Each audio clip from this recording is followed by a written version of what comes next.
జై అనుభవానంద సద్గురు ప్రభు మహారాజుకు జై.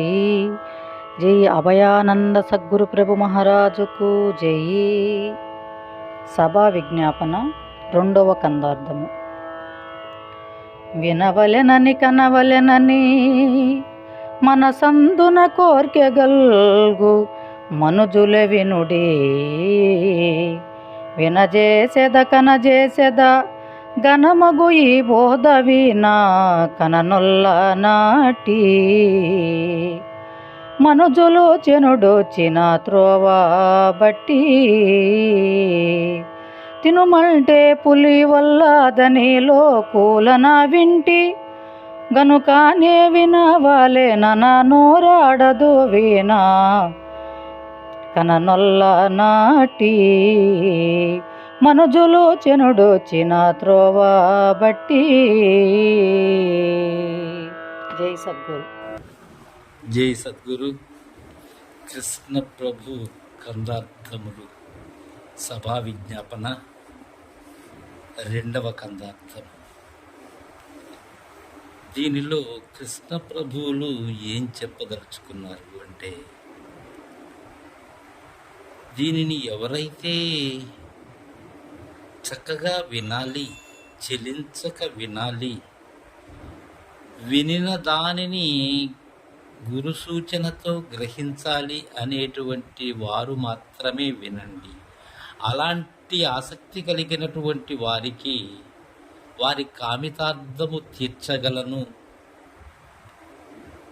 లేనట్లయితే అవసరము లేదు అనేటువంటి హెచ్చరికను చేస్తూ ఉన్నారు ఈ కందార్థం. ఏంటంటే, ఓ జనులారా, వినవలెనని కనవలెనని మనసందున కోర్కెగలుగు మనుజులే వినుడీ. వినజేసెదా కనజేసెదా ఘనమగు ఈ బోధ విన కననొల్ల నట్టి. మనుజులు చనుడొచ్చిన త్రోవా బట్టి. నాకు ఏ అభ్యంతరము లేదు. నేను ఉన్న విషయాన్ని యథార్థంగా మీకు విన్నవించుకుంటూ ఉన్నాను, మీకు తెలియచేస్తూ ఉన్నాను. ఇక్కడ ఏదో మీరు బలవంతంగా వినవలసిన అగత్యం మీకు లేదు. ఎవరైతే భ్రాంతి రహిత ఆసక్తి కలిగి ఉంటారో, ఎవరైతే గురువు పట్ల అత్యంత వినయ విధేయతలతో త్రికరణ శుద్ధిగా ఉండగలరో, అలా వినాలి కనాలి అనేటువంటి కోరిక మనసులో ఉండాలి.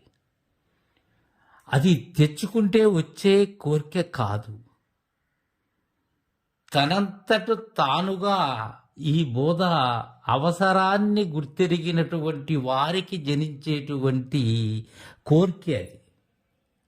అలాంటి కోరిక మనసులో జనించినటువంటి వారైతే, అలా కోరిక కలిగేటువంటి వారైతే అలాంటి మనుజులే వినండి.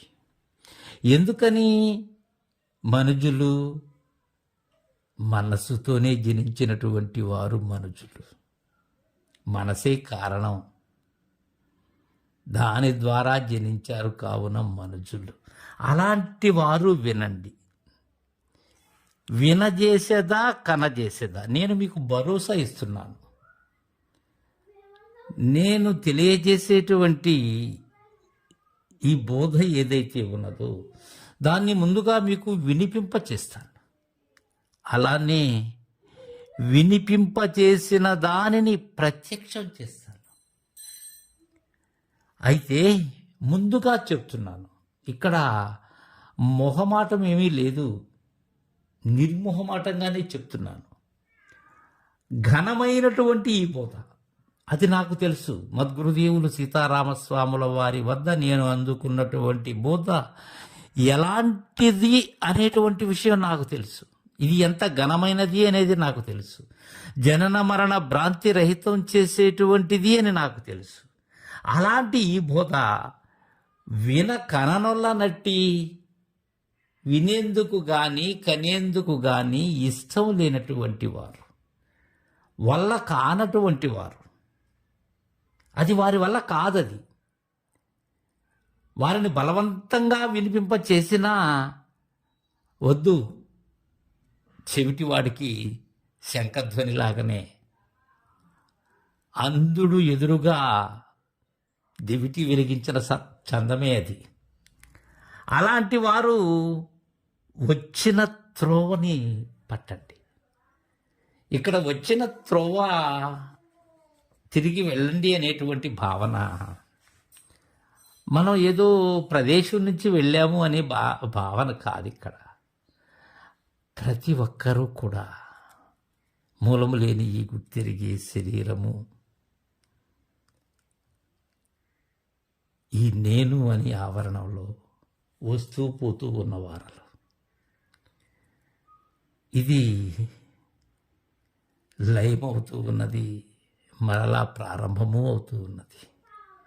ఇది ఎలా వచ్చిందో అలానే మరలా వెళ్ళిపోయేదానికి అవకాశం ఉన్నది దీనికి. ఇది ఎక్కడి నుంచి అయితే ఆత్మ నుండి అవ్యక్తము నుండి వ్యక్తమై ఇలా ఉన్నదో అదేవిధంగా వెళ్ళిపోయేదానికి అవకాశం ఉన్నది. అలా వెళ్ళండి. ఏ త్రోవకుండా వచ్చారో ఆ త్రోవనే వెళ్ళండి. అయితే ఇక్కడ ఇంకొక విషయం, తినుమంటే పులి వల్లదని లోకులన వింటి కనుకానే వినవాలే, అన నోరాడదు విన కననొల్ల నట్టి మనుజులు చనుడొచ్చిన త్రోవబట్టి.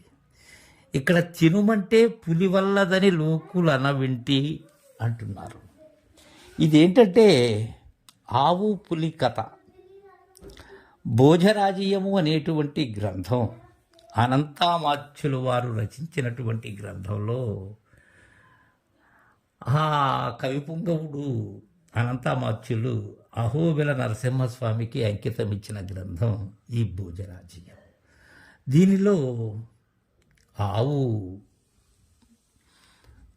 పులికి చిక్కినప్పుడు ఆ పులిని వేడుకుంటుంది, నాకు ఒక చిన్న దూడ ఉన్నది, అది ఆకలితో బాధపడుతూ ఉంటుంది, వెళ్ళి దానికి పాలిచ్చి మరలా తిరిగి మీకు ఆహారంగా వస్తాను అని చెప్పినప్పుడు చాలా సమయం వరకు పులి ఒప్పుకోకపోగా ఆ పుండరీకం తర్వాత ఒప్పబడి పంపుతుంది, చెప్పిన ప్రకారం తిరిగి వస్తుంది. సత్యవాక్ పరిపాలన అవుతుంది అక్కడ గోది.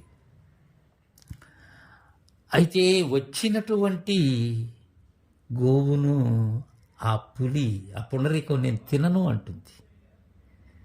తినుమంటే పులి వల్లదని లోకులన వింటి గనుకానే వినవాలే. ఇదంతా ఏంటంటే ఈ సత్యవాక్కులు ఇవన్నీ కూడా లోకుల యొక్క జ్ఞాన మార్గంలో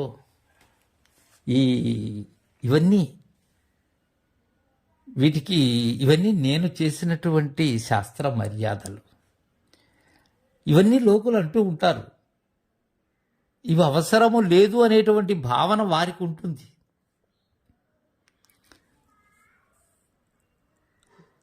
వాటిని విన్నాను నేను, కనుకనే వినవాలే. అన నోరాడదు. ఏమనంటే నోరాడదు,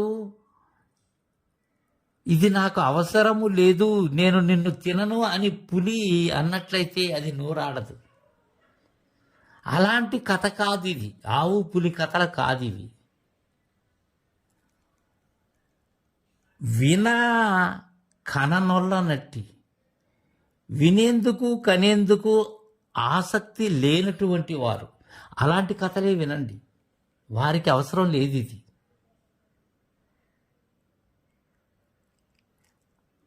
అలాంటి వారు వచ్చిన త్రోవకి మరలా వెళ్ళిపోయేందుకు నాకు ఎలాంటి అభ్యంతరం లేదు.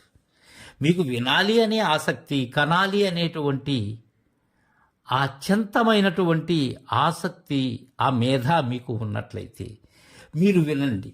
మీకు చక్కగా తెలియచేసేటువంటి బాధ్యత మద్గురుదేవుని దయతో నాదై ఉన్నది. అనేటువంటి భావనను హెచ్చరికతోనే, ఇక్కడ బ్రతిమలాడటం ఉండదు. గురుదేవులు ఏదో అమ్ముడు కాని వస్తువులు అమ్ముకున్నట్లుగా ఉండదు నిజ గురు సాంప్రదాయం.